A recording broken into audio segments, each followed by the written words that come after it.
आज उमेदवारी अर्ज माघारी घ्यायचा शेवटचा दिवस आहे. तुम्ही निवडून लढवण्यात ठाम आहात. हो, नक्की ठाम आहे. मी आता लोकांची भेटीगाठी घेऊनच आलोय. कालपासून भेटीगाठी चालू आहेत. लोकांचे फोन चालू आहेत. लोकांचे काही जे काही प्रश्न आहेत, त्यांचे जे काही निवेदन आहेत ते माझ्याकडे येऊ लागलेले आहेत. आणि सगळी तयारी आमची झालेली आहे प्रचाराची.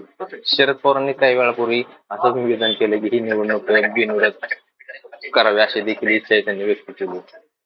ते ज्येष्ठ आहेत, त्यांना वाटत असेल त्यांचं पक्ष वेगळा, आमचा पक्ष वेगळा. त्यांनी इच्छा व्यक्त केली, तेवढंच आता मला बोलायचं. रोहित पवारांनी काही वेळापूर्वी सपकाळ यांची भेट घेतली, उमेदवारी अर्ज माघारी घ्यायची विनंती केली, यावर काय सांगा?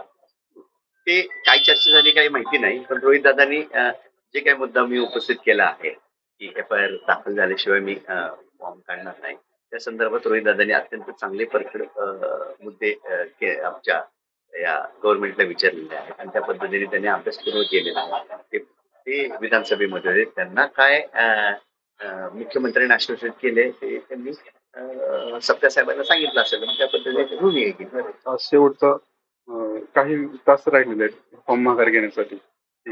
तुमची काय भूमिका असेल?